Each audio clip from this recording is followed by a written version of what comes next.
오늘은 포스트 코로나와 교회라는 주제를 가지고 함께 말씀을 나누도록 하겠습니다. 강의 스타일로 가게 될 텐데 설교가 좀 이상하다 그렇게 생각하지 마시고 약간 강의 형식이기 때문에 좀 이해하고 들으셨으면 좋겠습니다. 2019년 12월에 중국 우한에서 코로나 바이러스 감염증이 발생하게 되었습니다. 코로나19라 이렇게 이야기하게 되는데요. 중국 전역을 휩쓸고 전 세계까지 확장되어 갔습니다. 그래서 세계 대유행이다, 그래서 팬데믹이다 이렇게 이야기하기도 합니다. 세계보건기구 WHO에서는요, 이게 세워지기 전에 전 세계를 휩쓴 팬데믹급의 전염병이 있었다라고 이렇게 기록적으로 밝히고 있는데요. 4가지 그 전염병이 있었습니다. 14세기에 중세 유럽을 초토화시킨 페스트라는 것이 있었고요. 16세기에 와서는 천연두라는 것이 있었고, 19세기 초에는 인도에서 시작한 콜레라가 있었고요. 1919년에는 스페인 독감이 있었습니다. 팬데믹급 세계 대유행을 했던 전염병들이었는데요. 세계보건기구가 세워진 다음에 3차례 팬데믹이 발표되었습니다. 첫 번째는 1968년에 홍콩 독감 때였습니다. 이때 무려 100만 명이 사망한 것으로 알려져 있습니다. 굉장한 많은 인원이었지요. 두 번째는요, 2009년에 발생한 신종플루 때였습니다. 미국과 멕시코에서 2009년에 이게 발발했는데 전 세계로 확산되면서 한 1만 8천 명 정도가 목숨을 잃었다라고 알려져 있고요. 세 번째 팬데믹은 2019년에 중국 우한에서 발생한 이 코로나19입니다. 기록을 보니까 6월 28일 날 현재 총 감염자가 1,009만 명이다 이렇게 발표하고 있고, 사망자가 50만 명이 넘었다 이렇게 발표하고 있습니다. 놀라지도 않으시는군요. 네, 50만 명이나 죽었는데요. 6월 29일자 모 신문을 보니까요, 코로나 확진 상위 5개국 상황을 실린 이렇게 기사가, 그림이 하나 있었으면 저런 그림이었습니다. 좀 재미있게 이렇게 표현해 놓았더라고요. 미국은 확진자가 260만 명, 브라질은 132만 명, 러시아는 63만 명, 인도는 52만 명, 영국은 31만 명이 확진자가 되었다. 이런 기사를 싣고 있었습니다. 이 쓰나미와 같이 코로나19가 전 세계를 휩쓸고 있는 상황을 우리는 맞이하고 있습니다. 전 세계 모든 것을 일시 멈춤해야 될 만큼 모든 상황들이 멈추어져 있습니다. 비행기도 잘 뜨지 않고요. 모든 것들이 멈춰져 있는 상황을 우리는 경험하게 됩니다. 이런 팬데믹 상황이 계속 이루어지면서 우리가 경험하게 되는 것은 패닉 상태를 경험하게 됩니다. 뭘 해야 될지, 어떻게 될지 아무것도 할 수 없는 패닉 상태, 멘붕 상태를 맞이하고 있는 것이 우리의 현실적인 모습이다, 그렇게 생각되어집니다. 국가도 우왕좌왕했음을 우리는 잘 알고 있습니다. 마스크 구하기 위해서 우리 약국 앞에 줄 섰던 기억들도 있었죠. 마스크 구입하기 위해서 요일 따라서 구입했던 적이 있지요. KF94 썼다가 80도 괜찮다 그랬다가 이제 일회용도 괜찮다, 비말 마스크면 괜찮다, 이런 얘기를 계속 들으면서 뭘 어떻게 하라는 건지 잘 모르겠다, 이런 생각도 해보게 됩니다. 국가도 처음 당하는 일이라 참 쉽지 않겠다, 이런 생각을 하게 됩니다. 근데 사회도 우왕좌왕했습니다. 온통 뉴스거리가 코로나19 감염 소식으로 가득 찼습니다. 뉴스만 틀면 코로나 바이러스 이야기가 나오게 되었습니다. 마치 코로나19에 걸린 확진자들을 우리는 좀비처럼 생각하는 것 아닌가라는 생각을 하게 되었습니다. 혹여라도 감염된 사람인가 싶어서 멀찍이 있는 것이 우리 현실의 모습이기도 했습니다. 확진자가 다녀간 곳이면 그곳에 가지 않습니다. 한번 다녀간 곳은 완전 폐화되듯이 그곳을 가지 않는 우리의 모습을 보게 되지요. 지하철에서 옆 사람이 재채기라도 한번 하면, 그죠?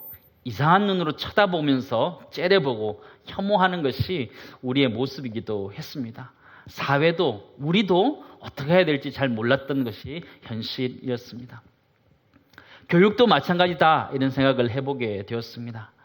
갑작스런 온라인 수업으로 학교 현장이 난리가 났습니다. 학생뿐만 아니라 교사, 교수들 난리가 났습니다. 학교의 소식을 TV를 통해서 교사들이 듣는 어처구니 없는 상황들을 우리는 보게 되었습니다. 올해 수능도 2주 연기되는 초유의 사태가 일어나고 있는 것이 지금 우리가 살고 있는 세상입니다. 아이들이 학교를 가는 건지 안 가는 건지 잘 모르겠습니다. 저희 아들도 한 주간 일찍 가고 그 다음 주간은 늦게 가고 그 다음 주간은 안 가고 학교를 언제 가는 건지 정말 이렇게 공지를 제대로 보지 못하면 학교를 제대로 보낼 수 없는 그런 상황 속에 있는 것이 우리의 현실이기도 합니다. 국가, 또 사회, 교육이 다 정말 정신없이 우왕좌왕했던 것이 현실인데 교회도 마찬가지였습니다. 교회도.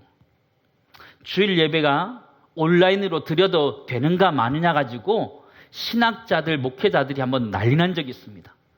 코로나19가 터졌을 때 한 3월부터 이제 교회들이 온라인 예배로 전환하기 시작할 때였습니다. 신학자들이 난리가 난 거예요. 목회자들이 난리가 나는 거예요. 6.25 때도 예배를 드렸는데 어떻게 예배를 안 드릴 수 있느냐? 그러면서 난리가 난 적이 있습니다. 신학자들끼리, 목회자들끼리 엄청나게 싸웠습니다. 온라인 예배를 드리는 교회는 현장 예배를 고집하는 교회를 몰직한 교회처럼 그렇게 비방하기도 했습니다. 또 현장 예배를 드리는 교회는 온라인 예배를 드리는 교회를 믿음이 없는 교회다 이렇게 보기도 했습니다. 막 티격티격 싸웠는데요. 시간이 지나가서 코로나19가 더 심해지니까 모두 다 온라인 예배를 드리는 것입니다. 왜 싸우는 겁니까? 왜? 온라인 예배 다 드릴 거면서 왜 싸우는 겁니까? 우왕좌왕하는 거지요. 상황이 좀 나아지니까 현장 예배도 드리고 온라인 예배도 같이 겸해서 드리는 그런 상황이 되었죠. 어쩔 수 없는 이런 상황, 포스트 코로나 이 시대를 살아가는 우리 모두가 쉽지 않은 시대를 살아가고 있다. 그 얘기를 하고 있는 것입니다. 팬데믹의 상황이 우리의 삶 가운데 무엇을 해야 되며 어떻게 해야 될지 참 쉽지 않은 패닉 상태를 경험하는 것이 우리가 지금 살아가고 있는 시대라는 것입니다. 포스트 코로나라는 것은요, 코로나19 이후의 시대다 이런 이야기인데요. 아직 코로나19 이후의 시대가 오지 않고 지금 아직 코로나19의 시대 속에 우리가 살아가고 있다는 생각을 하게 됩니다. 지난 설교 시간에 한번 언급한 적 있지만 역사학자들이 기원전 기원후를 예수 그리스도의 탄생으로 잡고 있습니다. Before Christ, Anno Domini라고 해서 예수 그리스도 전과 후로 나누고 있는데 코로나를 기준으로 Before Corona, After Disease라고 해서 재난 이후 코로나 이전으로 나눌 수 있다. 역사를 나눌 수 있다. 이렇게 이야기하기도 합니다. 포스트 코로나 시대에 교회는 몸부림을 치고 있습니다. 전쟁 중에 있다라고 해도 과언이 아닐 것입니다. 코로나와 선교가 아주 싸움을 벌이는 것 같은 그런 기분을 가지게 됩니다. 코로나가 굉장한 파급력을 가지고 확장되어져 갈 때 선교는 위축되었습니다. 모든 것들을 멈춰 세웠습니다. 코로나가 확장되어 갈 때 선교사들이 오고 가지도 못하는 그런 상황을 경험하기도 했습니다. 교회는 무엇입니까? 교회는 그리스도의 몸이고 우리는 그의 지체들입니다. 서로 연결되어 있고 결합되어 있는 것이 교회다. 우리는 분명하게 알고 있습니다. 오늘 본문 말씀 보시기 바랍니다. 에베소서 4장 15절 16절 말씀입니다. 오직 사랑 안에서 참된 것을 하여 범사에 그에게까지 자랄지라. 그는 머리니 곧 그리스도라. 그에게서 온 몸이 각 마디를 통하여 도움을 받음으로 연결되고 결합되어 각 지체의 분량대로 역사하여 그 몸을 자라게 하며 사랑 안에서 스스로 세우느니라. 그렇게 말하고 있는 거죠. 교회 공동체라는 것은 결합되어져 있고 연결되어져 있고 그리스도와 함께 되어 있는 그런 공동체인데 코로나19 때문에 지체들이 단절되어지고 거리두기를 해야 되는 상황을 교회는 맞이하고 있던 것입니다. 마스크를 착용해야 되고 1, 2m 거리를 두어야 되는 생활을 해야 되는 것이 교회의 현실이 되었습니다. 포스트 코로나 시대를 언컨택트라는 상황이라고 본다면 교회는 컨택트 상황을 가진 공동체였습니다. 이들은 어떻게 보면 하나 될 수 없는 존재들입니다. 포스트 코로나는 서로 거리를 두게 만드는 언컨택트의 상황이라면 우리 교회 공동체는 하나 되고 연결되고 결합되어지는 공동체이기 때문에 이 둘은 함께 지낼 수 없는 것 같은 그런 상황이지요. 그럼에도 불구하고 그 상황 속에서 언컨택트의 이 상황 속에서 교회 공동체는 어떻게 컨택트, 진정한 컨택트를 보여줄 것인가를 그런 숙제를 가지고 있는 것이 우리 교회 공동체라는 것을 우리는 발견하게 됩니다. 에베소 4장 13절 14절 말씀 보시기 바랍니다. 그리스도의 장성한 분량까지 자라게 해야 되는데 코로나19 때문에 할 수가 없는 거예요. 양육이 스탑됐어요. 예배 외에는 모든 것들이 스탑되는 그런 일들을 우리는 경험하게 됐습니다. 13절 14절 말씀 보시기 바랍니다. 우리가 다 하나님의 아들을 믿는 것과 아는 일에 하나가 되어 온전한 사람을 이루어 그리스도의 장성한 분량이 충만한 데까지 이르리니 이는 우리가 이제부터 어린아이가 되지 아니하여 사람의 속임수와 간사한 유혹에 빠져 온갖 교훈의 풍조에 밀려 요동하지 않게 하려 함이라. 자라나야 되는데 자라날 수 없는 상황을 우리는 맞이하게 되고 교회는 이 시대 가운데 어떻게 해야 되는지 고민하면서 방법을 찾고 있습니다. 포스트 코로나와 교회는 치열하게 영적인 전쟁을 하고 있는 중에 있습니다. 포스트 코로나 시대를 이해하기 위한 전제 조건이 딱 한 가지가 있습니다. 우리는 이 포스트 코로나 시대가 갑자기 하늘에서 뚝 떨어졌다라고 생각합니다. 갑자기 코로나 바이러스라는 것이 나타나서 우리의 일상을 멈추겠다라고 생각하지만 포스트 코로나 시대의 특징들은 갑자기 하늘에서 뚝 떨어진 것이 아니고 점차 다가오고 있다가 갑자기 훅 우리에게 다가온 것이라는 것을 우리가 알 필요가 있습니다. 물이 99도까지는 끓지 않다가 100도가 되었을 때 끓는 것처럼 사실은 지금 우리가 살아가고 있는 포스트 코로나 이 시대는 우리에게 다가오는 미래였는데 갑작스럽게 조금 일찍 다가온 것이라는 것입니다. 그냥 아무것도 없는 상태에서 갑자기 이 시대가 우리에게 훅 덮친 것이 아니라 서서히 다가오고 있다가 갑작스럽게 우리에게 나타났다는 거예요. 포스트 코로나 시대는 조금 빨리 다가올 미래이다라는 것들을 우리가 이해할 필요가 있습니다. 이야기가 무엇이냐면 두려워할 필요가 없다라는 거예요. 다가올 미래가 조금 일찍 다가온다라는 것이죠. 그러므로 우리가 지금부터라도 잘 준비하면 이 시대를 잘 이겨낼 수 있다라는 것들을 우리가 알게 됩니다. 이번에 다음 세대 교육 세미나를 준비하게 된 계기가 있습니다. 주일학교 교육자들과 또 교육 디렉터와 부모 세미나에 대해서 또 교사 세미나에서 여러 가지 기획하면서 생각하고 있었는데요. 지금의 시대를 살아가면서 지금 상황에서 우리 교사들과 부모님들이 사실 뭘 해야 될지 모르겠다는 것을 알게 되었습니다. 그것은 사실 저의 고백이기도 마찬가지였습니다. 우리 아이들에 대해서 어떻게 해야 될지, 학교 교육에 대해서 어떻게 해야 될지, 신앙 교육에 대해서 어떻게 해야 될지 알기가 쉽지 않는 상황을 맞이하면서 우리 성도님들 똑같은 상황 속에 있겠다라는 생각을 하면서 이 세미나를 준비하게 되었습니다. 그래서 여러 가지 책들도 보고 많은 자료들도 모아서 살펴보게 되었습니다. 우리 교육자들과 함께 워크숍도 하고 또 여러 가지 세미나들도 여러 가지 지켜보게 되었습니다. 그 수많은 것들을 자료를 보고 또 세미나도 보고 워크숍을 하면서 깨닫게 된 것이 무엇이냐면 특별한 게 없다라는 거예요.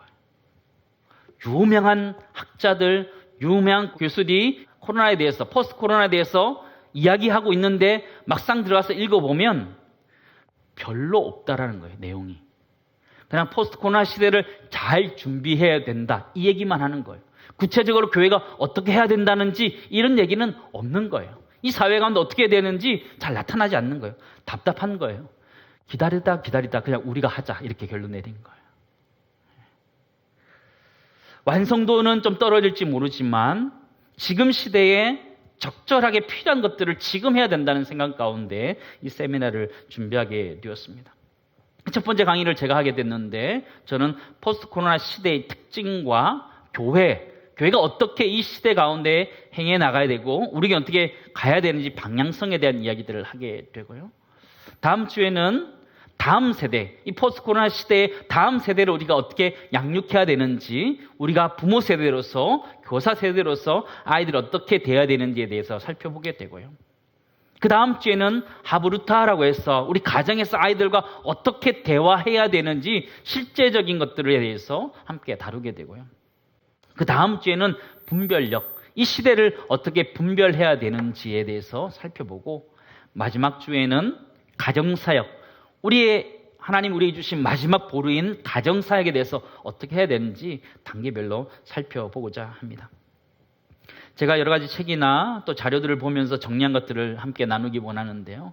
포스트 코로나의 시대의 특징을 7가지로 설명할 수 있습니다. 첫 번째 특징은 불확실성이라는 것입니다. 불확실성. 코로나19가 좋아하는 것은 불확실성과 공포다, 이런 이야기를 합니다. 어떤 경로로 감염됐는지 지금 알 수가 없습니다. 예방할 수 있는 백신도 잘 나오지 않고 언제 나에게 감염될지 알지 못해서 사람들과 함께 마주칠 수 없고 다가갈 수 없는 것이 지금의 현실 속에 있는 것입니다. 불확실성 속에 우리가 살아가고 있는 것입니다.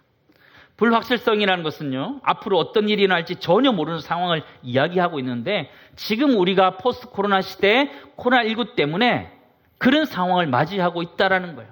내가 내일 학교를 갈 수 있을지 못 갈지 알 수 없는 그런 상황 속에 우리가 살아가고 있다는 거예요. 이런 불안감과 공포감이 많아지니까요, 가짜뉴스가 많아지는 거예요. 이렇게 하면 코로나19 극복할 수 있다라는 가짜뉴스들이 수없이 퍼졌던 거예요. 사람들이, 활동들이 위축되기 시작하지요. 주가 급락하고 여행과 쇼핑이 삼가하게 되고요. 공장 가동이 멈추게 되었습니다. 코로나19로 인한 매출이 감소되면서 소상공인들, 자영업자들의 매출이 감소하게 되면서 막막한 상황을 우리는 마주하게 되었습니다. 여기저기 모임들이 취소되면서 관련된 것들이 다 어려워졌습니다. 사진을 찍던 분들, 임대하던 분들 모두가 다 어려워진 상황들을 우리 마주하게 되었지요. 국가에서는 재난지원금을 전 국민에게 지급할 만큼 불확실성에 우리 모두가 노출되어 있음을 보게 됩니다. 언제까지 갈지 알 수가 없는 것입니다. 우리가 처음에 코로나19가 터졌을 때에 한 몇 달이면 끝날 것이다 생각했습니다. 최대한 많이 잡았을 때 우리는 상반기 안에는 끝날 것이다 생각했습니다. 근데 지금 가만히 보니까 이게 올 가을까지는 최소한 가겠다라는 믿음이 생기기 시작하는 것 같아요. 좀 더 길게는 이 연말까지도 충분히 가겠다 생각이 들고, 백신이 나오지 않으면 내년까지도 갈 수 있겠다는 생각이 이렇게 스물스물 드는 것이 지금의 상황이라는 거예요. 모든 것이 불확실한 그런 시대에 지금 우리가 노출되어 있다는 것이, 두려움 속에, 공포 속에, 불확실한 상황 속에서 우리가 살아가고 있는 것, 이 시대의 특징이라는 것을 우리 첫 번째 정리할 수 있겠고요. 두 번째 특징은 뉴노멀이라고 해서 새로운 표준의 시대가 다가왔다라고 정리할 수 있겠습니다. 뉴노멀이라는 것은 시대의 변화에 따라서 새롭게 부상하는 표준을 이야기하는 것입니다. 쉬운 말로 변화된 시대에 변화된 표준이 등장하게 되었다라고 이야기하는 거예요. 좀 더 쉽게 이야기하면 변화되는 것을 인지해야 된다는 것을 이야기하는 것입니다. 그냥 옛날에 있던 것들을 그대로 그냥 받아들이는 시대가 아니고 새롭게 변화됐다는 것을 인지하고 그것이 새로운 일상으로, 새로운 표준으로 우리에게 다가오고 있다는 것을 인정해야 되는 그 시대, 시대가 변하게 되었다는 것을 인정해야지만 되는 그런 시대가 왔다는 것이에요. 그냥 옛날 거 그대로 주장하고 있으면 도태될 수 있는 그런 상황 속에 우리가 노출되어 있다. 이 시대는 그렇게 이야기하고 있는 것이죠. 마가복음 2장 22절 말씀 잘 아시죠? 새 포도주를 낡은 가죽 부대에 넣는 자가 없나니 만일 그렇게 하면 새 포도주가 부대를 터뜨려 포도주와 부대를 버리게 되느니라. 오직 새 포도주는 새 부대에 넣느니라 하시니라. 그러죠. 새 포도주는 새 부대에 넣어야 되는 것처럼 지금 시대가 변화되었다는 것을 인정하고 새로운 일상, 새로운 표준이 이 시대 가운데 등장했다는 것을 우리가 인식해야 된다. 그렇게 학자들은 이야기하고 있습니다. 코로나19가 끝나면 우리가 일상으로 돌아갈 것이다 라는 그 안일한 생각들 버려야 된다라고 이야기하고 있는 것입니다. 코로나19와 같은 것은 한 번 시작되는 것이 아니고 계속 이어지는 변화일 것이다. 사회학자들은 그렇게 얘기하고 있습니다. 중앙방역대책본부의 권준욱 부본부장은 이렇게 이야기한 적이 있습니다. 코로나19 발생 이전의 세상 다시는 오지 않는다라고 말했습니다. 여러분 어떻게 생각하세요? 설마 그래도 이전의 세상이 오겠지. 저도 기대하고 있습니다. 그러나 점차 그 기대가 꺾여져 가는 것을 보게 됩니다. 정말 코로나19 이전의 세상이 다시 오지 않을 수 있겠다라는 생각들이 점점 제 마음속에 들어가고 있는 것을 보게 됩니다. 이전과 전혀 다른 세상이 다가와 있음을 보게 됩니다. 여러분 지금 다 뭐 하고 있어요? 마스크 쓰고 있지요. 예배 시간에 마스크를 쓴다? 상상도 못할 만한 일이었습니다. 우리는 지금 다 마스크를 쓰고 예배를 드리지요. 손도 자주 씻지요. 거리두기 하면서 그죠? 자리에 앉아 있지요. 새로운 일상, 새로운 표준이 우리 삶 가운데 그냥 이렇게 다가와 있고 그냥 우리 적응해서 지금 살아가야 되는 것을 우리에게 보여주고 있습니다. 그런데 이 정도의 변화가 아니고 새로운 변화들이 더 큰 변화들이 일어날 것이라고 이야기하면서 우리의 미래를 어떻게 살아가야 될지 참 고민하고 걱정하게 되는 것이 현실이라는 것입니다. 새로운 것이 등장하고 그것이 새로운 일상이 되고 새로운 표준이 되는 그런 시대를 우리는 살아가고 있습니다. 세 번째 특징은 4차 산업혁명의 시대를 살아가고 있다라는 것입니다. 4차 산업혁명의 가장 핵심적인 것은 인공지능, 빅데이터, 사물인터넷과 같은 것입니다. 너무 어렵지요, 그죠? 인공지능, 빅데이터. 알파고와 그죠? 바둑을 뒀는데 바둑에서 이길 수 있을까요? 절대로 못 이겨요. 다만 그냥 1초 만에 모든 계산을 다 끝내서 경우의 수를 다 맞춰서 바둑을 두기 때문에 사람이 절대적으로 이길 수가 없는 것이죠. 그런 세상이 되는 거예요. 굉장히 빠른 속도로 일을 처리해가는 그런 세상이 되었다라는 것을 이야기하는 것입니다. 4차 산업혁명이라는 개념을 전 세계에 알린 사람은 클라우스 슈밥이라는 사람인데요. 세계경제포럼 회장이라는 사람입니다. 이 사람이 2016년에 저희 나라에 방문했었는데요. 그는 대기업을 향해서 이런 얘기를 했습니다. 빠른 의사결정을 위한 작은 조직으로 바꾸어갈 것을 권유하게 되었습니다. 그러면서 뭐라고 얘기했냐면요. 4차 산업혁명 시대는 덩치 큰 물고기가 작은 물고기를 잡아먹는 구조가 아니라 덩치가 작더라도 민첩한 물고기가 큰 물고기를 잡아먹는 시대가 되었다라고 이야기했어요. 대기업이 빠른 의사결정 구조를 가지지 못하면 시대 가운데 도태될 수 있다라는 경고를 한 그런 사건이 있었습니다. 지금 시대의 특징이 그렇다라는 거예요. 빠른 의사결정이 이루어지지 않으면 도태될 수 있다라고 이야기하는 것이지요. 대기업에게 뭐라고 얘기했냐면요. 수평적인 시각에서 시스템 전체를 아우를 수 있는 시스템 리더십을 기반으로 빠르고 민첩하게 시장에 대응하는 기업만 살아남을 수 있다라고 이야기했다라는 거예요. 시대가 굉장히 빠른 속도로 변해가고 있는데 적응할 것이냐 말 것이냐 우리에게 달려있다라는 거예요. 국가도 거기에 관련돼서 입법이나 규제 시스템을 풀지 않으면 도태될 수밖에 없는 그런 시대를 살아가고 있다. 이런 얘기를 하고 있는 것이죠. 4차 산업혁명이라는 것이 특징인데 빠른 의사결정, 빠른 스피드가 굉장한 이 시대의 특징이라는 것들을 이야기해주고 있는 것이고요. 네 번째 포스트 코로나의 시대의 특징은요. 인간 안보라는 것이 있습니다. 건강이라는 것이 가장 중요한 이슈다라는 것을 이야기하는 거예요. 예전엔 전쟁 같은 것이 났을 때 자신의 안전을 위해서 안보를 위해서 지켰던 것처럼 지금은 우리 인간의 건강을 위해서 최선을 다하는 그런 시대가 되었다 이야기하는 거예요. 우리 다 마스크를 쓰고 손을 열심히 씻는 것처럼 말입니다.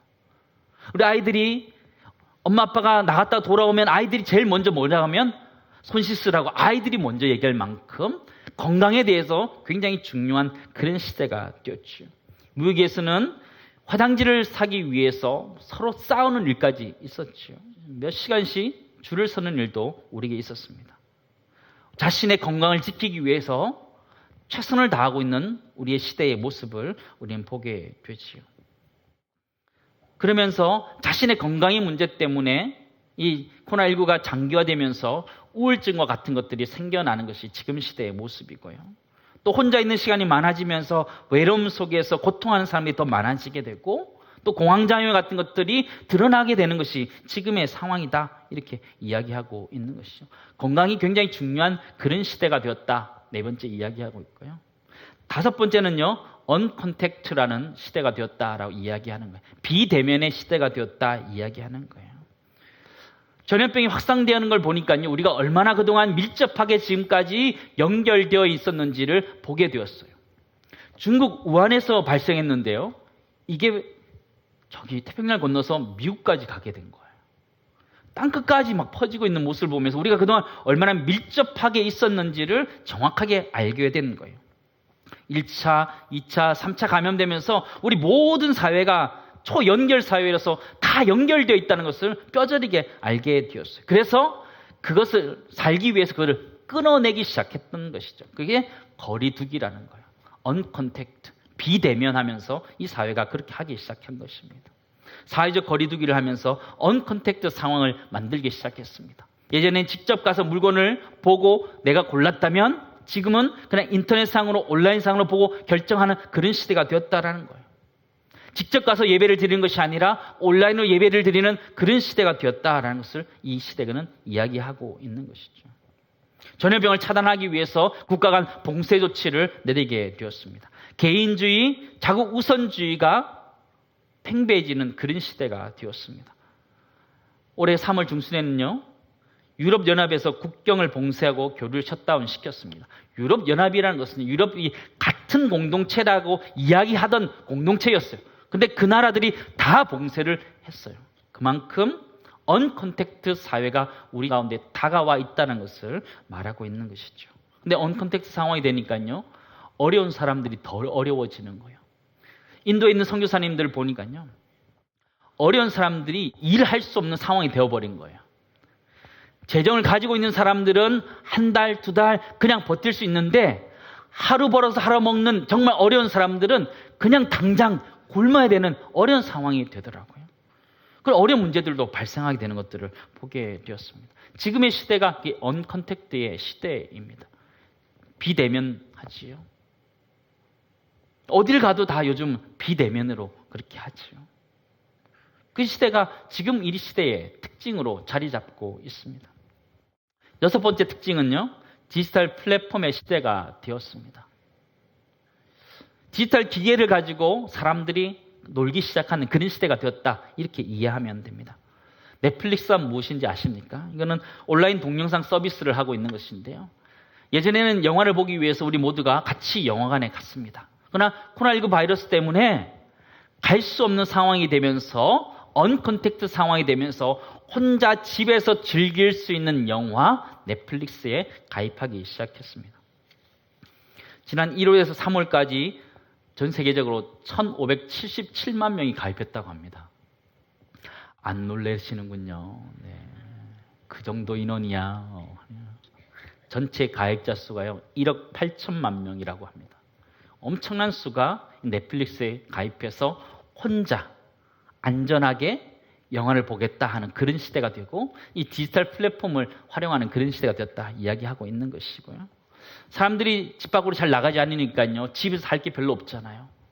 그러니까 인터넷을 하기 시작하면서 유튜브를 훨씬 더 많이 하게 되기 시작합니다. 유튜브를 통해서 아이들이 학습을 하기 시작합니다. 또 줌과 같은 온라인 화상 회의를 통해서 회의를 하기 시작하게 되었습니다. 이 디지털 플랫폼이라는 것이 지금 시대에 소통의 통로가 되고 있는 것을 우리는 보고 있지요. 시대가 그렇게 지금 바뀌어 가고 있다라고 말할 수 있는 것입니다. 일곱 번째 특징은요, 가정의 재발견을 하게 되는 시대였습니다. 코로나19로 밀폐, 밀집한 것을 피하다 보니까 가정으로 돌아갈 수밖에 없었지요. 가정에서 근무하게 되는 거지요. 일의 능력을 위해서 예전부터 재택근무가 필요하다 이야기는 했지만 현실적으로 그렇게 하지는 못했어요. 그런데 코로나19 때문에 출근하지 못하는 상황 속에서 우리는 재택근무를 하는 상황이 되어버렸고, 재택근무를 하다 보니까 훨씬 더 일의 능률이 오르는 것들을 직접 보게 되면서 이게 긍정적인 역할을 하고 있는 것을 보게 되었습니다. 그 가정이 참 중요하구나 이런 것들을 알게 되었죠. 7월 1일자 뉴스에 보니까요, 롯데그룹의 직원들도 근무 환경이 다 바뀌었다 그러더라고요. 전 임직원을 대상으로 복장 자율화를 했다라고 이야기하고요. 또 주 1회 의무 재택근무를 시작했다. 재택근무가 이제 일상화되는 그런 시대가 되었다. 이렇게 이야기하더라고요. 우리 아이들은 어때요? 집에서 그냥 수업 들어요. 인터넷으로 그냥 수업 듣고요. 과제 제출하고요. 재택근무하고 재택 수업하면서 집에 구조가 바뀌어야 되는 것을 우리 경험하게 됐어요. 예전엔 집에 들어오면 쉬고 그냥 자고 하는 자리였는데 이제는 집이 직장 역할을 해야 되고 학교 역할을 하게 되기 때문에 집안의 가구들을 다시 배치하기 시작한 것들을 우리는 보게 되죠. 가정이 변화되어지고 가정을 다시 발견하는 그런 계기가 되었고요. 특별히 코로나19와 같은 팬데믹 상황 속에서 가장 안전한 곳이 가정일 수밖에 없다는 것을 우리는 다 알게 되었어요. 격리를 하더라도 다 가정에서 격리하게 되었던 것이죠. 가정이 직장을 대신하고 가정이 학교를 대신하고 가정이 교회를 대신하는 일들이 일어나면서 이 가정이라는 것이 굉장히 중요하다는 것들을 알게 되면서 이 시대 가운데 가정을 다시 재발견하는 그런 시대가 되었습니다. 어떻게 살아야 될까요? 도대체?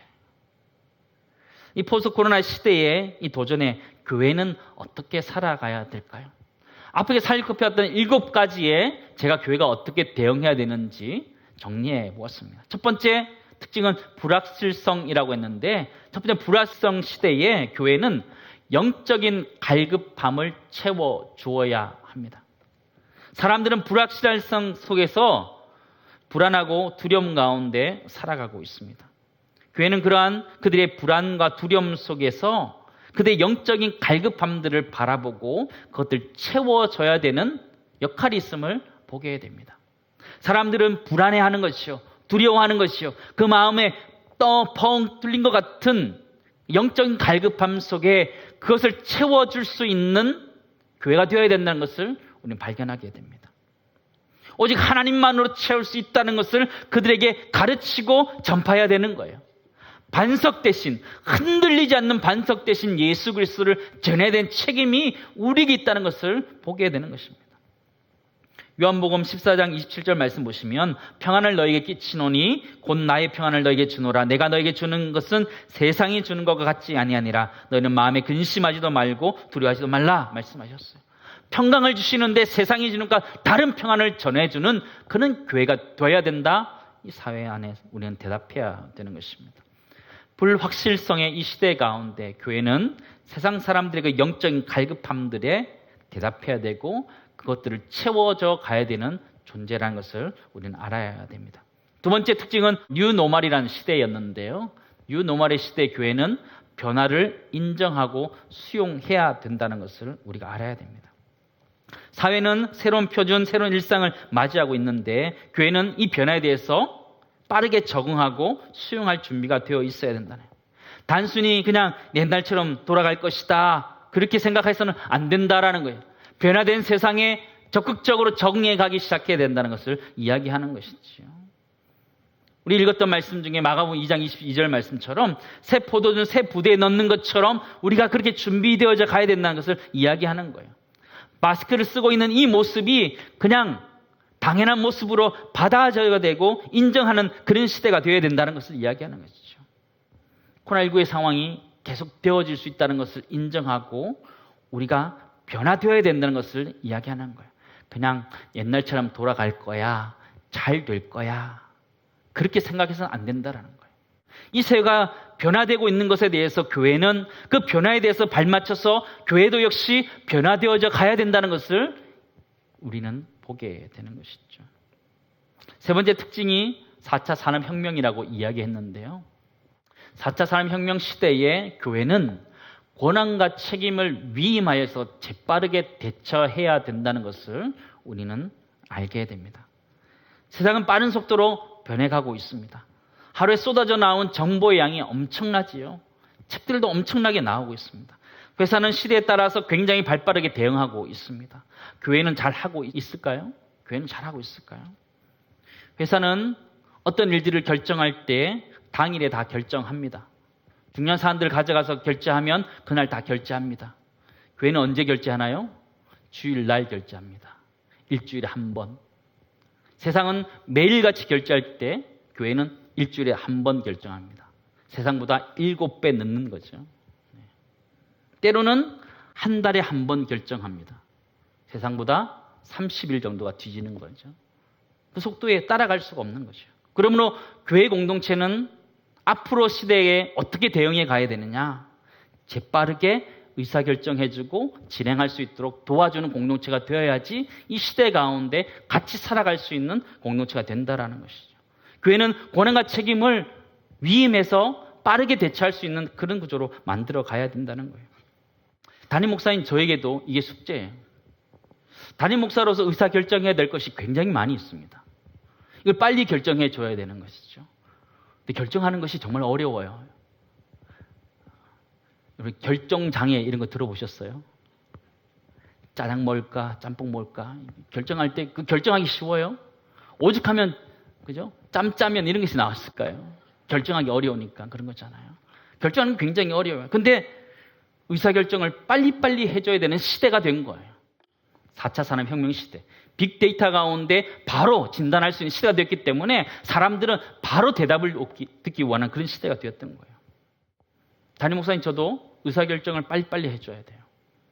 교육자들이 제 방을 두들기고 들어온 일도 있지만 대부분 다 그냥 카톡으로 물어봅니다. 제가 바로 답해줘요. 시간이 짧게 걸리는 의사결정을 빨리빨리 해줘야지 돌아가기 때문에 특히 큰 조직일수록 빨리빨리 대답해줘야지 돌아갈 수 있기 때문에 그렇게 하는 거죠. 주일날 이야기하자. 그러면 일주일 가는 거예요. 다음 당회 때 이야기하자. 그러면 한 달 가는 거예요. 다음 재직회 때 얘기하자. 그러면 3개월 가는 거예요. 그렇게 훅훅 가는 거죠. 근데 세상은 훨씬 더 빨리 돌아가는데 거기에 대처하기 위해서는 교회가 가지고 있는 특히 리더십이 가지고 있는 권한과 책임들에 대해서 위임하고 할 수 있도록 빠른 조치들이 취해져야 되는 거죠. 부장 집사님들에게 위임하고 부감 집사님들 위임하고 교사들에게 위임해서 그 일이 되어져 갈 수 있도록 만드는 거죠. 저희 교회는 그래도 건강한 것이요. 담임 목사가 모든 것을 결정하지 않아요. 각 위원회들이 있어서 장로님들이 그 일들 역할을 해주기 때문에 정말 다행이긴 해요. 제가 다 결정하지 않아도 되거든요. 너무너무 감사하더라고요. 그 대신 빨리빨리 결정해야 되는 것이 이 시대의 모습이라는 것을 알고 교회가 앞으로 나갈 때 우리가 가지고 있는 권한들을 위임해서 빠르게 진행할 수 있는 그런 은혜가 우리에게 있기를 간절히 소망합니다.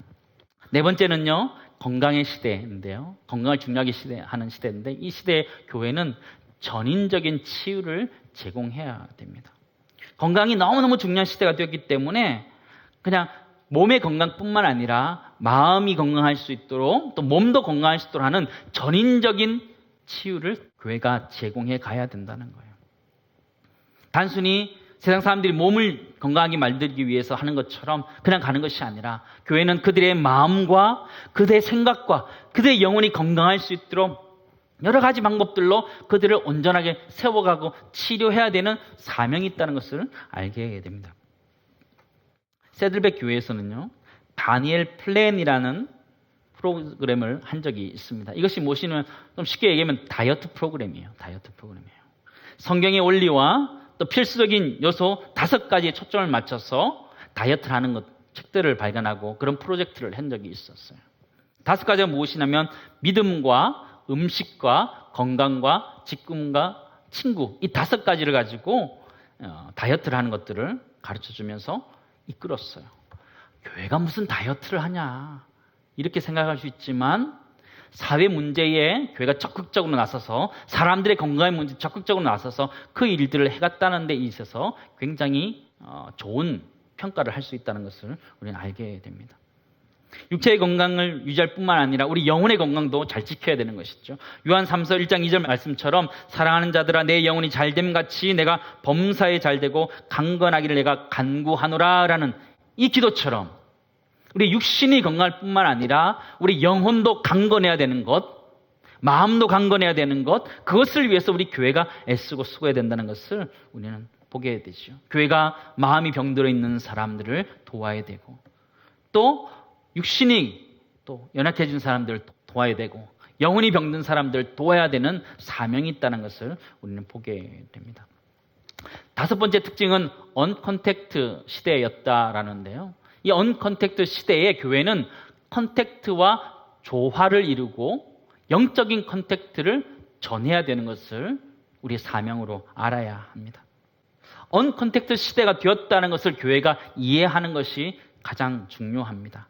사회적 거리두기를 하고 있다는 것을 이해하는 것이 교회에 필요합니다. 자기 일상을 지키기 위해서 사람들은 거리두기를 합니다. 필요 이상의 접촉을 사람들은 피곤해합니다. 요즘 회사는 단합을 위해서 예전에는 회식을 했는데 요즘은 각자 회식을 집에서 하더라고요. 혹시 보신 적 있으세요? 줌으로 다 연결해가지고요. 자기가 먹고 싶은 거 갖다 놓고 자기가 먹는 거예요, 그냥. 그래서 같은 화면에서 보면서 대화하면서 먹는 거예요. 좀 의상도 자유롭고, 그죠? 옷 입는 것도 자유롭고, 뭐 편안하게 자기가 먹고 싶은 거 그냥 먹으면 되니까, 뭐 술 먹으라고 넘기는 것도 아니니까요. 그러니까 자기가 먹고 싶은 거 그냥 먹는 그런 회식을 하고 있더라고요. 눈치 보지 않고 하는 그런 시대가 되었는데요. 그런데 중요한 것은 이 언컨택트 시대에 단점이 있다라는 거예요, 단점이. 사람이 혼자 있을 때 외로움을 느끼게 되고 그럴 때는 분명한 컨택트가 필요하다는 거예요. 접촉이 필요하고 터치가 필요하다라는 거예요. 교회 공동체는 언컨택트만 쫓아가는 것이 아니라 언컨택트 때문에 외로워하고 힘들어하고 어려운 지체들 가운데 컨택트하는 그런 능력도 있어야 된다는 거예요. 그러니까 언컨택트와 컨택트를 잘 조율하고 균형 잡아가는 것이 교회가 해야 되는 일 중에 하나라는 거예요. 무조건 다 언컨택트로 가야 된다 이런 얘기를 하는 게 아니에요. 언컨택트의 상황이지만 사람들이 힘들고 어려울 때 터치할 수 있는, 접촉할 수 있는 컨택트의 기능을 교회는 여전히 가지고 있어야 된다는 것을 보게 되죠. 갓난아이가 울 때 어떻게 해줘요? 그냥 멀찍이 서서 울지 마 그러나요? 그러지 않아요. 직접 안아서 가슴에 대고요. 심장 박동 소리를 듣게 하면서 아이를 토닥일 때 아이는 안심하는 거지요. 우리 인간이라는 존재는 그런 존재인 거죠. 컨택트 되어야만 살아갈 수 있는 존재라는 거예요. 지금의 시대가 자신의 건강 때문에 언컨택트하는 상황이지만 우리 인간이라는 존재는 컨택트 되어야 되는, 접촉되어야 되고 터치되어야 되는 존재라는 것을 알 때 교회는 그 사명들을 해가야 되는 거죠. 더 나아가서 교회 공동체라는 것은요, 이런 언컨택트 상황에서 영적인 컨택트, 하나님과 연결될 수 있는 역할을 교회 공동체가 도와줘야 된다는 거예요. 우리 사람들이 느끼고 있는 비대면 가운데 언컨택트 상황에서 단절된 상황 속에서 하나님과 그들이 연결될 수 있도록 도와주는 그 기능을 교회가 해야 된다는 것을 우리는 알아야 됩니다. 언컨택트 시대 가운데 그것이 무엇인지 우리가 이해하고 그것들을 잘 하지만 더불어서 균형 잡히게 사람들에게 컨택트할 수 있어야 되고 또 결국은 하나님께 컨택트 될 수 있도록 도와가야 되는 것이 교회의 사명이라는 것을 우리는 발견하게 됩니다. 여섯 번째 특징은요, 디지털 플랫폼이다 이렇게 얘기했었죠. 디지털 플랫폼이라는 것은요, 뭐 유튜브나 줌이나 넷플릭스나 이런 것들을 이야기하는 거예요. 그런 시대의 교회는 적극적으로 그것을 수용하지만 예전적인 요소들은 지켜가야 한다. 예전적인 요소라는 건요, 예배의 의식을 이야기하는 거예요. 예배 성찬, 세례, 예배의 순서들 이런 것들을 지켜가야 된다 이야기하고 있는 것입니다. 디지털 플랫폼 시대를 우리가 이해하는 것 굉장히 중요하고 그것을 교회는 적극적으로 활용해야 됩니다. 유튜브나 줌과 같은 것을 적극적으로 활용해서 교회 사역들에 도입해야 됩니다. 인스타그램, 유튜브, 줌, 그게 뭐냐? 그러면 안 된다는 거예요. 그걸 직접 해보고 우리 다음 세대가 거기에 왜 몰리는지를 살펴보아야 되는 거예요. 그냥 그걸 그냥 내버려 두면 그것은 그냥 방치되어 버리는 거예요. 이단이 유튜브를 얼마나 많이 하고 있는지 몰라요. 잘못된 정보를 제공하기 위해서 엄청나게 노력하고 있다면 우리 교회는 그 유튜브 가운데 올바른 지식, 올바른 복음, 참된 진리를 전하기 위해서 최선을 다해서 그것을 활용해야 된다는 것을 우리는 알게 됩니다. 디지털 플랫폼이 선교지라는 생각을 가지고 우린 거기를 하나하나 만들어 가야 돼요. 예전에 처음에 인터넷 나왔을 때 어떻게 하셨어요, 여러분? 인터넷 나왔을 때 무슨 인터넷이냐, 사단의 도구다, 이런 얘기도 하지 않았어요? 지금 그렇게 얘기한 사람 없어요. 가지 않으면, 거기가 영적으로 우리가 점령하지 않으면 그냥 쑥대밭 되는 거예요. 쑥대밭 되는 거예요. 선교지라는 마음을 가지고 디지털 플랫폼을 적극적으로 활용해야 되는 것이죠. 그러나 동시에 예전적인 요소들은 교회는 지켜가야 돼요. 예배, 세례, 성찬과 같은 예전적인 요소들은 그대로 가져가야 되는 것이 필요해요. 레너드 스윗이라는 사람이 우리나라를 방문한 적이 있는데, 이 사람은 기독교 미래학자이자 문화사역자인데요. 영성과 감성을 하나로 묶는 미래교회라는 책에서 이 사람은 에픽이라는 말을 만들었습니다. 이 에픽이라는 아래로 이렇게 만들면 되는데요. 경험, 참여, 이미지, 관계가 이 시대를 말할 수 있는 시대다, 이렇게 얘기하는데요. 직접 경험하고 참여하면서 또 의미가 숨어있는 이미지를 통해서 관계를 형성한다, 이렇게 표현하는 거예요. 예를 들어 성찬과 같은 기념하는 것 있잖아요. 떡을 받아 먹고 잔을 받아 먹고 그 경험을 통해서, 그 이미지를 통해서 예수 그리스도와의 관계가 형성되어져 간다라는 것들 얘기해요. 그런 의미에서 예정적인 요소가 굉장히 중요하다, 그런 얘기를 했는데요. 우리에게 그런 것들이 필요해요. 요즘 유튜브를 통해서 이게 설교하시는 분들을 이렇게 여러분 많이 찾아보시면 아이패드를 들고 와서 설교하시는 분들이 제법 많이 생겼습니다. 아이패드를 들고 올라와서 강단에서 이렇게 설교해요. 어떤 느낌이 드세요? 와, 저는 보면서 정말 세련되구나. 아이패드를 들고 와서 이렇게 멋있게 이렇게 하는구나, 그런 생각을 살짝 가졌었습니다. 그런데 예배 안에는 예전적인 요소가 있어요. 그게 무엇이냐면 이 성경이라는 거예요. 이 성경이 무엇이냐면 하나님의 말씀을 시각적으로 보여주는 도구거든요. 이것을 들고 나와서 설교한다는 것은 아이패드를 들고 나와서 설교하는 것과는 비교할 수 없는 에픽 요소가 여기 있는 거예요. 저도 아이패드를 가지고 설교할 수 있지만 성경을 가지고 설교하는 것이 더 높겠다 판단해서 그렇게 하고요. 저희들 교육자들한테 공지했어요. 여러분도 아이패드 가지고 설교할 생각하지 마라. 성경책을 들고 나와서 설교하면 좋겠다. 자유지만 그런 거죠. 디지털 플랫폼을 적극 활용하지만 예전적인 요소에 있어서는 그것들을 잘 지켜가는 것이 우리에게 필요한 것이 아닌가, 그런 생각들을 해보게 됩니다. 마지막 7번째는요. 가정의 재발견 시대에 가족 구성원의 역할을 다할 수 있도록 교회가 도와줘야 된다는 거예요. 멘토링, 한 사람 한 사람을 멘토링 해줘야 된다는 거예요. 코로나19와 같은 상황 속에서 가정이 너무너무 중요하다는 것을 우리는 발견하게 되었어요. 근데 집에 있어 보니까 어떻던가요? 너무너무 행복하지요? 에덴 동산 같지요? 예? 그렇던가요? 언성이 높아지고요. 그죠? 난리가 나는, 그동안 몰랐던 모습이 보여지기 시작하는 거예요. 아이들의 그죠? 게으른 모습들이 이제 눈에 들어오기 시작하는 거예요. 그때는 아이들이 학교를 갔기 때문에 내 눈에 안 보였기 때문에 잘 몰랐는데 이제 내 눈에 보이니까 속이 뒤집어지는 거예요. 그죠? 저거 왜 저래? 그죠? 원래 저랬었나? 보기 시작하는 거죠. 관계가 틀어지고 다툼도 일어나는 거예요. 가정폭력도 일어나고 아동폭력도 일어나는 것들을 우리 보게 되죠. 또 하나는 우리가 신앙교육을 너무나 교회에만 맡겼었다라는 것들을 우리가 알게 됐어요. 교회 오면서 주일학교에 아이들을 맡기고는 나는 신경도 안 썼던 거예요. 애가 뭘 배웠는지 아무 관심이 없고 그냥 갔다 오면 잘 갔다 왔는가 보다, 그렇게 생각했어요. 근데 온라인 예배를 드리다 보니까 아이들이 뭘 배우고 있는지를 알게 되고 아이들의 신앙교육에 있어서 부모가 너무 중요하다는 걸 알게 됐어요. 교회가 그것을 도와주는 정도지 적극적으로 해야 되는 것이, 아이들의 신앙교육을 시켜야 되는 것이 부모라는 것을 너무나 잘 알게 되었죠. 부모가 1차적인 책임을 져야 된다는 것을 알게 되었고요. 그래서 교회는 1차적인 책임을 질 수 있도록 교회는 부모님들을 도와야겠다라는 생각을 하게 되었어요. 그래서 하브루타와 같은 것들을 시작하게 된 거예요. 부모님들이 아이들과 신앙적인 대화를 하도록 도와주기 위해서 시작하는 거예요.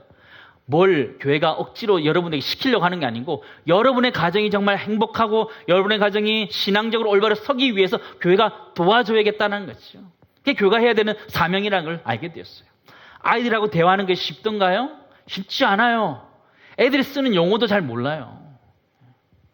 근데 대화를 해야 된단 말이에요. 그 대화를 할 수 있도록 교회가 도와주는 역할을 해야 되는 거죠. 교회가 아이들의 신앙교육을 모두 다 하는 것이 아니라 아이들의 신앙교육을 1차적으로 부모가 할 수 있도록 교회가 부모를 잘 도와주는 것, 그것이 교회 학교가 해야 되는 역할이고 교회가 해야 되는 역할이라는 것을 우리는 알게 되죠. 잠언 22장 6절 말씀 보시면 마땅히 행할 길을 아이에게 가르치라 그리하면 늙어도 그것을 떠나지 아니하리라 말했는데요. 우리 가정에서 아이들이 신앙적으로 자라갈 수 있도록 부모가 그 역할을 해야 되고 그 역할을 하기 위해서 교회가 그것을 도와줘야 된다는 것을 우리는 알게 되었습니다. 주일학교에서 모든 것을 다 하지 않으려고 해요. 부모님 잘 도와드릴 거예요. 여러분이 잘 할 수 있도록 도와드리려고 해요. 그것이 진정으로 교회가 해야 되는 사명이라는 것을 깨달았기 때문입니다. 코로나19 같은 상황들은 언제든지 나타날 수 있어요. 확진자들이 많아지면 언제든지 교회 예배드리지 못하고 온라인 예배드리라는 상황이 될 수 있어요. 그때 어떻게 할 거예요? 아이들이 주일학교를 가지 못했기 때문에 아이들의 신앙이 이랬다, 주님한테 그렇게 얘기할 거예요? No, 안 된다는 거예요. 아이들의 신앙은 내가 책임져야 된다. 내가 아이들을 어떻게 키워야 될지 고민하고 교회가 그것을 도와서 그 일들을 감당할 때 우리 아이들을 키워갈 수 있는 것을 보게 됩니다. 그런 의미에서 가정사역의 중요성들을 발견하게 됩니다. 교회가 해야 될 게 참 많지요. 이해되세요? 네. 7가지 표로 쉽게 이렇게 한 번에 정리했으면 좋겠어요. 표 한번 보여주시죠. 네. 불확실성의 시대에 세상 사람들 가운데 영적 갈급함을 채워줄 수 있는 교회가 되어야 되고요. 뉴노멀의 시대에 적극적으로 변화를 인정하고 수용할 수 있는 교회가 되어야 되고요. 4차 산업혁명의 시대의 특징들이 있을 때 권한과 책임들을 과감하게 위임시켜서 빠르게 진행해야 하는 것들이 필요하고요. 인간의 건강이 굉장히 중요시되는 시대에 돌봄 사역들을 통해서 마음과 건강과 영혼을 돌봐야 되는 것이 교회 사명이고요. 언컨택트 상황에서는요, 이 컨택트와 잘 조화를 이루고 균형을 맞춰가야 되는 것이 필요하고 하나님과 컨택트 될 수 있도록 도와줘가는 것이 교회 사명이라는 거예요. 디지털 플랫폼과 같은 이런 특징된 상황 속에서 그것을 적극적으로 활용해야 되고요. 때로는 그것을 차단할 수도 있어야 돼요. 하나님께 나아가기 위해서 그것을 차단할 수도 있어야 되는 것이 교회의 사명이고요. 가정이 재발견되는 이 시대 가운데 가정의 구성원들 한 사람 한 사람을 도와야 되는 것이 교회 사명이에요. 부모 세미나도 해야 되고 아이들 학생들 세미나도 해야 되는 거예요. 교사 세미나도 해야 되고요. 그게 교회 사명이라는 것을 우리는 발견하게 되었습니다. 포스트 코로나 시대에 우리 어떻게 살아가야 될까요? 우리 방향을 좀 잡으셨으면 좋겠어요. 내가 뭘 해야 될지 모르는 그런 상황, 포스트 코로나 말만 들었는데 뭔지 잘 모르는 시대 가운데 좀 정리를 해 두셨으면 좋겠어요. 앞으로 내가 어떻게 해야겠다, 교회를 섬길 때 어떻게 섬겨야겠다는 것들을 좀 정리할 수 있는 시간이 되었으면 좋겠습니다. 포스트 코로나 시대에 앞으로 어떻게 가야 되느냐, 우리 교회 어떻게 가야 되느냐, 저는 마지막으로 딱 10가지로 쉽게 정리했습니다. 첫 번째는요, 본질에 집중하는 교회가 되어야 합니다. 우리 교회는요, 본질에 집중하는 교회가 되어야 됩니다. 코로나19 때문에 모이지 못하니까요, 부수적인 것들 다 뺐어요. 남는 게 뭘까요? 예배 하나 딱 남더라고요. 예배 하나. 주일 예배 하나 딱 남더라고요. 이거는 우리가 정말 지켜야 되는 것이다 라는 생각들을 하게 되지요. 그러면서 부수적인 것들이 무엇인지를 알게 되고 우선순위가 무엇인지를 알게 되죠. 기업이 구조조정할 때 가장 어려운 것이 무엇인가요? 우선순위를 정하지 못한다는 거예요. 우선순위가 있는 것 같지만 막상 결정할 때 우선순위를 정할 수 없어서 회사 전체가 어려움을 겪는 경우들을 보게 되죠. 교회 공동체도 마찬가지잖아요. 교회 공동체 가운데 본질적인 것과 비본질적인 것을 나눠서 비본질적인 것에 대해서는 자유해야 된다는 거예요. 그러나 본질적인 것에 대해서는 집중하고 선택적으로 그것을 집중해서 지켜가야 된다는 것을 교회는 알아야 되고, 우리 교회는 그 본질에 집중할 수 있는 그런 교회 되기를 간절히 소망합니다. 두 번째는요, 사회의 일원으로서의 공공성을 인식해야 합니다. 공공성이란 말은요, 세상 속의 그리스도인이다라는 거예요. 세상과 분리되어져 있는 그리스도인이 아니라 세상 속에서 살아가고 있는 그리스도인이다라는 거예요. 사회의 일원으로서의 역할을 하는 공공성을 가진 교회가 되어져 가야 된다는 거예요. 세상의 빛과 소금, 빛과 소금이 되는데 교회 안에서 빛과 소금이 되는 것이 아니라 사회 안에서 빛과 소금이 되어야 되는 공공성을 가진 교회가 되어야 된다는 거예요. 사회와 함께 살아가는 공동체가 되어야 된다는 것이죠. 교회의 여러 가지 공간들을 사회관도 오픈하고요, 어려운 우리 주변의 이웃들을 도와가는 것, 그게 교회로서의 사명이고 공공성을 가진 교회로서의 사명이다. 우리 교회는 그 공공성을 가지고 살아가야 되는 것이죠. 세 번째는요, 코로나19 때문에 깨닫게 되는 것은 개인 영성 훈련이 더욱 집중해야 된다는 것을 알게 되었습니다. 함께 모여서 예배 드리는 상황이 못 되고 하니까 개인이 개인의 신앙을 지켜가야 되는 그런 시기가 된 거예요. 초대교회 가운데 핍박 가운데 그들의 신앙을 자기 자신이 지켜야 됐던 것처럼 지금의 시대는 자기 자신이 자신의 신앙을 지켜야 되는 그런 시대가 되었다라는 거예요. 내가 말씀 묵상하지 않고 내가 기도하지 않으면 영적으로 타락할 수밖에 없는 그런 시대가 되었다라는 것이죠. 교회는 그 개인적인 영성을 회복하기 위해서 도와드릴 거예요. 큐티하는 방법들, 큐티 가이드를 보내드리고요. 또 성경 읽는 방법들, 성경 어떻게 봐야 되는지, 또 기도생활 어떻게 되는지를 끊임없이 가르칠 거예요. 그래서 우리 각자가 우리 있는 자리에서 경건생활을 할 수 있도록 도울 거예요. 우리 각자는 흩어진 교회들이잖아요. 지금 이 자리에 모인 교회들이지만 또 우리는 각 가정으로 직장으로 흩어진 교회들이기 때문에 개인의 영성을 가지고 그 자리를 지켜가야 되는 책임이 있는 것을 우리는 알게 되죠. 개인 영성이 중요한 시대에 교회는 그것들을 강조하면서 나아갈 것입니다. 네 번째는요, 가정이 살도록 교회는 도울 것입니다. 우리 교회는 가정이 살도록 도와야 돼요. 그 가정이 살아야 돼요. 가족 구성원 한 사람 한 사람 그 역할을 하도록 도와야 되는 거죠. 교회 같은 가정이 되도록 교회는 끊임없이 가정에 대한 것들을 해요.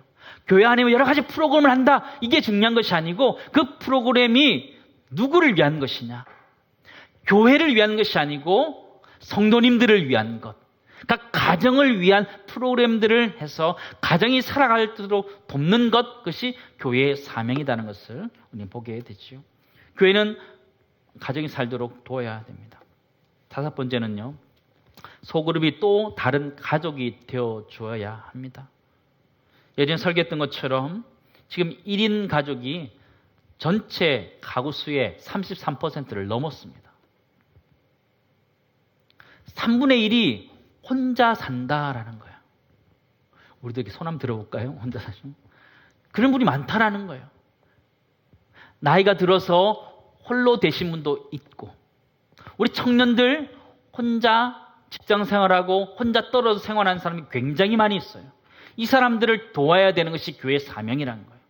가정을 살려야 되는데, 왜냐하면 가정 안에서 회복되기 때문에 가정을 살아야 되는데 1인 가족이기 때문에 그게 불가능할 때 소그룹으로 그렇게 살릴 수 있는 가족 같은 공동체를 만들어야 된다는 거예요. 우리 목장이 그렇게 되어야 된다는 거예요. 혼자 계신 분들을 도울 수 있는 목장이 되어야 된다는 거예요. 힘들고 어려울 때 함께 도울 수 있는 목장이 되어야 되고 소그룹이 되고 공부하는 공동체가 되어야 된다는 것이죠. 그래서 소그룹들이 살아나야 되는 것, 그게 우리 교회가 해야 되는 사명이라는 거예요. 여섯 번째는요, 돌봄과 치유 사역이 활성화되어야 됩니다. 교회 아픈 사람들이 굉장히 많이 있어요. 그러니까 아픈 사람들 어떻게 치유해 갈 것인가. 그래서 끊임없이 고민하고 또 대안을 제시해 줘야 돼요. 외롭고 병들고 하는 그 건강의 문제들을 어떻게 교회가 도와줄 것인지 고민해야 돼요. 교회는 1차적으로 영적인 부분에 대해서 교회가 도와드릴 거예요. 하나님 앞에 그가 기도할 수 있도록, 하나님 앞에 말씀 볼 수 있도록 교회가 도울 거예요. 그렇게 설 수 있도록, 회복될 수 있도록 도울 거예요. 그리고 그들의 마음이 힘들고 어려울 때 그것들을 해결할 수 있는 방법들을 제시하고 또 건강할 수 있도록 도와가는 것 교회가 해야 되는 사명이라는 것을 알게 되고요. 7번째는요. 맞춤형 교육이 필요하다는 것을 이 시대 가운데 깨닫게 됩니다. 예전에는 다 교회 모아서 한꺼번에 훈련했어요. 그런 훈련이 되지 않는 시대 가운데 1대1로 맞춤형 교육이 필요한 시대가 되었는데 그 사람의 시간에 맞춰서 도와줄 수 있는 그런 시대가 된 거예요. 시대가 너무나 많이 바뀌어버린 거예요. 정 안 되면 온라인으로라도 그 사람이 할 수 있도록 도와줘야 되는 거죠. 새가족 모임 꼭 주일에 와서 해야 된다. 성장반 모임이 꼭 주일에 왔어야 된다. 그런 것들 뛰어넘어서 그분이 할 수 있는 상황이 아니라면 그분이 할 수 있는 상황에 맞춰서 그가 할 수 있도록 도와가는 것이 교회의 사명이라는 거예요. 교회가 변화되어져 가야 된다는 것들을 보게 되죠. 8번째는요. 디지털 플랫폼을 적극 활용해야 됩니다. 유튜브, 인스타그램 그것들을 통해서 전도의 대기로 써야 되는 거예요. 저희 교회도 인스타그램이 있는데요. 여러분 혹시 와서 보신 적 있으십니까? 해보셔야 돼요. 한 2주 전부터 설교를 가지고 한 주에 한 4편 정도 만들어서 계속적으로 보내고 있습니다. 한 이틀에 하나 정도씩 계속 발송하고 있어요. 그래서 보고 설교의 말씀을 기억할 수 있도록 보내고 있거든요. 그런 것들을 적극적으로 활용해서 전도와 양육과 격려하는 데 쓰도록 하고 있는 것이죠. 유튜브도 마찬가지고요. 유튜브 말하니까 생각나는 게 있는데요. 작년에 유튜브 구독자가 한 250명 됐어요. 250명 정도. 교인이 몇 명일까요? 작년이 2,000명이에요. 250명 구독하고 있더라고요. 우리 간사님한테 작년에 그랬어요. 작년에. 올해 2020년에는 목표를 정하자. 목표 1,000명. 굉장히 높게 잡은 거였어요. 이미 가입할 사람 다 가입했다고 생각했거든요. 250명이면 가입할 사람 다 가입했다 생각했거든요. 1,000명 목표를 줬어요. 불가능할 것이라는 믿음을 가지고 제시했어요. 코로나19 때문에 다 들어와야 되는 상황이 됐어요. 갑자기 1,000명을 넘어가기 시작. 근데 그렇게 그것들을 활용해서 우리가 전도의 도구로 양육의 도구로 써가야 된다는 거예요. 그냥 나는 잘 모르는 것이다. 나는 그냥 주일날 와서 예배드리면 돼. 이런 것이 아니고 우리 적극적으로 참여하여서 교회가 좋은 프로그램들을 가지고 있을 때 그것을 우리가 공유하고 하는 도구로 써야 된다는 것이죠. 그러나 때로는 그 차단할 수 있는 능력도 있어야 돼요. 예수님께서 그죠? 모든 것들을 다 내려놓으시고 새벽에 기도하셨던 것처럼 우리도 그죠? 기도할 때든지 집중할 때는 그런 것들 차단하고 할 수 있는 것들도 있어야 되는 거죠. 우리 교회는 그 디지털 플랫폼들을 잘 활용했으면 좋겠어요. 잃어버린 한 600명을 찾고 있습니다. 2,000명 작년 교인인데 지금 한 1,400명 정도 구독하고 있는데 600명 어디 갔는지 모르겠어요. 아이들도 있을 것 같은데 한 600명 정도가 아직 잃어버린 양입니다. 찾아야 될 것 같아요. 와서 보시기 바랍니다. 교육자들이 슬기로운 교회 생활의 시리즈 열심히 만드는 거 혹시 보셨어요? 저는 그 B급이다 얘기해요. A급은 아니에요. 근데 열심히 교육자들 만들었어요. 네, 열심히 만들었어요. 그냥 그걸 통해서라도 우리 성도들에게 잠깐이지만 도와드리고 싶어서 기도 생활 어떻게 해야 되는지 전도 생활 어떻게 해야 되는지 구제는 어떻게 되는지 도와드리기 싶어서 발버둥을 치면서 하는 거거든요.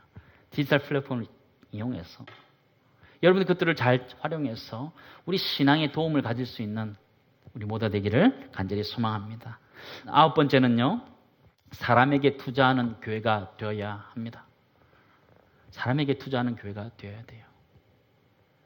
결국 우리가 중요하게 생각해야 되는 것, 그것은 사람이더라고요. 건물을 잘 지었는데 올 수 없는 상황이 돼버렸어요. 건물? 소용이 없는 그런 형편에 와 있는. 그렇다면 가장 중요한 것이 무엇이냐 했을 때 사람 자체가 중요하다는 것을 알게 된 거죠. 코로나19가 우리에게 가르쳐 주는 거예요.